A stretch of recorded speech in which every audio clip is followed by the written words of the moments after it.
কোন ধৰ্মৰ মানুহ কিমান আছে, তাত কেনেকুৱা ধৰণৰ বাকী তাত যিবিলাক মেজৰিটি যিবিলাক মানুহ মাইনৰিটিবিলাকে কেনেধৰণে বাস কৰিছে, তেওঁলোকৰ ওপৰত কেনেকুৱা ধৰণৰ এট্ৰচিটি হৈছে, এই কথাবিলাকৰ তেওঁলোকে হিচাপ লওক এবাৰ। তেতিয়া তেওঁলোকে গম পাব।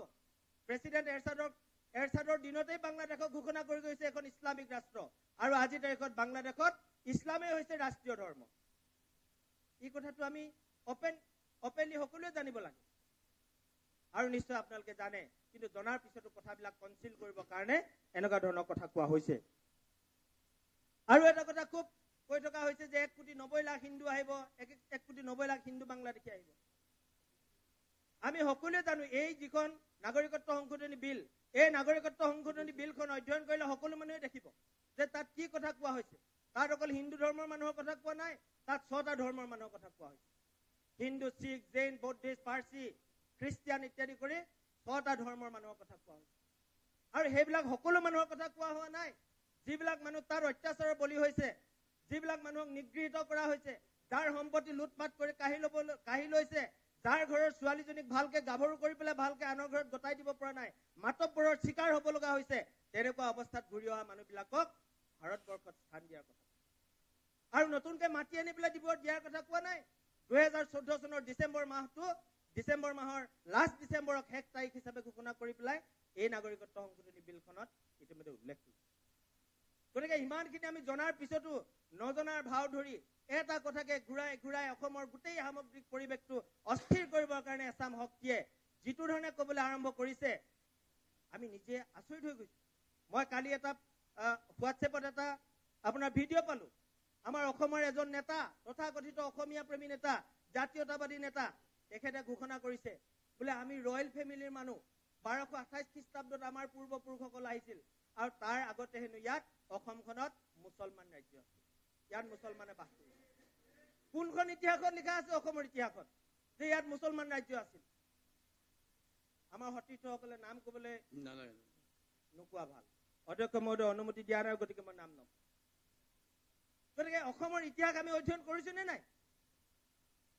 গতিকে এইসকল মানুহে ৰাজপথত জোৰ জুমুঠি জ্বলাই ঘূৰি ফুৰাতকে অসমৰ ইতিহাস অধ্যয়ন কৰক। তেওঁলোকে অসম বুৰঞ্জী অধ্যয়ন কৰক, ভাৰত বুৰঞ্জী অধ্যয়ন কৰক। তেখেতলোকৰ পূৰ্বপুৰুষে লিখি গৈছে my discovery of India. Discovery of India পঢ়ক, বুজিব এই ভাৰতবৰ্ষ ক'ত কি আছিল, অসমত ক'ত কি আছিল চুকে কোণে। এই কথাবিলাক কেৱল মানুহক উচতাই জোল খাবৰ কাৰণে, ৰাজনীতি পৰিৱেশ অস্থিৰ কৰিবৰ কাৰণে, এই ৰাইজৰ কাৰণে কাম কৰা চৰকাৰখনক দুৰ্বল কৰিবৰ কাৰণে এনেধৰণৰ ব্যৱস্থা কৰা হৈছে বুলি আজি আমি বুজি উঠিছো। আৰু গাঁৱৰ মানুহে বুজি উঠিছে। গাঁৱৰ মানুহে বুজি উঠিছে কাৰণে অধ্যক্ষ মহোদয় যোৱা পঞ্চায়ত নিৰ্বাচনত বিপুল ভোটত ভাৰতীয় জনতা পাৰ্টিক জয়যুক্ত কৰাইছে। আৰু এইবাৰ আমাৰ যিটো কি কয় কাউন্সিলৰ যিবিলাক নিৰ্বাচন হৈ গৈছিল, এই কেওটা নিৰ্বাচনত ভাৰতীয় জনতা পাৰ্টিক বিপুল ভোটত বিজয়ী কৰাই পেলাই ইতিমধ্যে ৰাইজে প্ৰমাণিত কৰিছে যে ৰাইজ ভাৰতীয় জনতা পাৰ্টিৰ লগত। কাৰণ ভাৰতীয় জনতা পাৰ্টিয়ে ৰাইজৰ উন্নতিৰ কাৰণে কাম কৰিছে। ভাৰতীয় জনতা পাৰ্টিয়ে কেৱল শাসনৰ সোৱাদ ল'বৰ কাৰণে ৰাজনীতি কৰা নাই। এই কথাটো আমি পূৰ্বতেও কৈছো, আজিও কম আৰু ভৱিষ্যতেও আমি। আপুনি শেষ কৰিব লাগিব, মুখ্যমন্ত্ৰী উত্তৰ দিব। গতিকে অধ্যক্ষ মহোদয়, এনেধৰণৰ যি এটা সামগ্ৰিক পৰিৱেশ অসমত সৃষ্টি কৰিবলৈ যত্ন কৰা হৈছে, এই কথাবিলাকে আমাক সাংঘাতিক ধৰণে ব্যথিত কৰে। মই কালি পৰহি দিনা আমাৰ সদনৰ মজিয়াত আমাৰ এগৰাকী সদস্য প্ৰাক্তন মুখ্যমন্ত্ৰী ডাঙৰীয়া, তেখেতে এটা কথা কৈ গৈছে যে আমাৰ যি 6ষ্ঠ অনুসূচীৰ কথা কোৱা হৈছে, এই 6ষ্ঠ অনুসূচী যদি কাৰ্যকৰীকৰণ কৰিব পৰা যায়, তেখেতে বোলে আমাৰ শাসকীয় দলৰ মানুহখিনিক গামোচা পিন্ধাব। মই আগতে কৈছো যে where there is a will there is a way। যেতিয়া আমি কাম কিবা এটা কৰিব বিচাৰো, এইটো কৰিব পাৰো। আৰু নৰেন্দ্ৰ মোদী ডাঙৰীয়া তেনেকুৱা এজন ফাৰ্ম ডিটাৰমিনেশ্যন থকা মানুহ, যিগৰাকী মানুহে কাম কৰিম বুলি কয় ইতিমধ্যে কৰি দেখুৱাইছে। প্ৰত্যেকটো কামেই তেখেতে কৰি দেখুৱাই আহিছে। বগীবিল দলং খুলিম বুলি ক'লে বনাই দিলে। কেৱল 30টা খুঁটা থৈ গৈছিল তেওঁলোকে, তাৰ ওপৰত সমগ্ৰ কাম কৰি আজি 4টা বছৰৰ ভিতৰত বগীবিল দলং ৰাইজৰ মাজত উদ্ঘাটন কৰিলে। শদিয়া ঢলাৰ দলং আমাৰ চৰকাৰৰ দিনত উদ্ঘাটন কৰা হৈছে। এই কথাবোৰ বিয়ুৰীয়ে পাহৰিব নালাগে। গতিকে এই 6ষ্ঠ অনুসূচী যেতিয়া আমাৰ চৰকাৰে কাৰ্যকৰীকৰণ কৰিব গৈ আছে, এই 6ষ্ঠ অনুসূচী সাংবিধানিক ৰূপ দিয়াটোৱে হৈছে আমাৰ অসমীয়া জাতিৰ কাৰণে এটা ৰক্ষা কৱচ।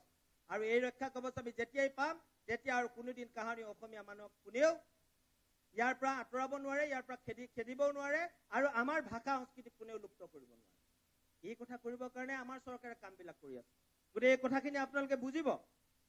ইয়াৰ উপৰিও আমাৰ আপুনি শেষ কৰিব লাগিব। অধ্যক্ষ মহোদয় 1 মিনিট।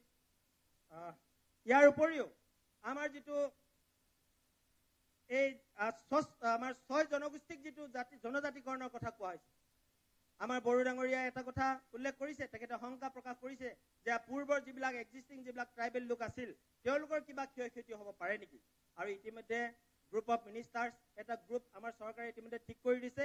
এই গোটেই কথাখিনিৰ ওপৰত আলোচনা বিলোচনা কৰি যাতে এক্সিষ্টিং ট্ৰাইবেলসকলৰ যাতে কোনো ক্ষয় ক্ষতি নহয় তাৰ ব্যৱস্থা কৰি 6 জনগোষ্ঠীক যেতিয়া আমাৰ জনজাতিকৰণৰ ব্যৱস্থা কৰা হ'ব, এই অসমৰ প্ৰত্যেকজন অসমীয়াই ভূমিৰ অধিকাৰ পাব, মাটিৰ অধিকাৰ পাব, জাতিৰ অধিকাৰ পাব, সংস্কৃতিৰ অধিকাৰ পাব, সকলো আমাৰ সুৰক্ষিত হৈ যাব। গতিকে আগন্তুক দিনবিলাকত আমি নিশ্চিতভাৱে কেন্দ্ৰীয় চৰকাৰৰ পৰা, অসম চৰকাৰৰ পৰা অসমীয়া মানুহৰ কাৰণে, অসমীয়া ৰাইজৰ উন্নতিৰ কাৰণে আমি ভাল খবৰ শুনিবলৈ পাম। এই গভীৰ প্ৰত্যাশাৰে মাননীয় অধ্যক্ষ মহোদয়, মই আজি এটা কথা উল্লেখ কৰি, চাণক্যৰ এটা কথা উল্লেখ কৰি মই মোৰ বক্তব্য সামৰিম। চাণক্যই এটা কথা কৈছিল যে আমি কেন্দ্ৰত যিটো দেখিবলৈ পাই আছো আৰু ষ্টেটত যিটো দেখিবলৈ পাই আছো, ষ্টেটততো এতিয়া আমাক বিৰোধ কৰিবৰ কাৰণে সাপ নেউল চব একেলগ হৈ গৈছে, কেন্দ্ৰতো ঠিক তেনেধৰণে সাপ নেউল বাঘ ঘোঁৰা চব একেলগ হৈ গৈছে। স্যার ইয়াত অবজেকশন আছে স্যার, পলিটিক্যাল পার্টি আমি করে হাফ নেউল কথাটো অবজেকশন আছে ঠিক স্যার, আছে, আপোনাৰ আমাৰ objection অবজেকশন আছে স্যাৰ। তো এই সকলোবোৰ দল মত নিৰ্বিশেষে সকলো ৰাজনৈতিক দল একত্ৰিত হোৱাৰ ক্ষেত্ৰত আমি এটা চাণক্যৰ সেই কথাটো মনত পৰিছে। চাণক্যই কি কৈছিল, जब सारा विपक्ष एक हो जाए तब समझो देश का राजा ईमानदार है। তো আমি এতিয়া নিজে নিজে বুজি উঠিছো যে আমাৰ কেন্দ্ৰৰ মাননীয় প্ৰধানমন্ত্ৰী ইমানদাৰ লোক হয়, এইটো প্ৰেক্টিকেলি প্ৰমাণিত হৈছে। আৰু আমাৰ যি ৰাম লক্ষণ, এই ৰাম লক্ষণৰ নেতৃত্বত থকা আমাৰ অসম চৰকাৰো এটা ইমানদাৰ চৰকাৰ। ঠিক আছে, প্লিজ। ধন্যবাদ অধ্যক্ষ মহোদয়। Thank U. অজন্তা নায়ক ডাঙৰীয়া।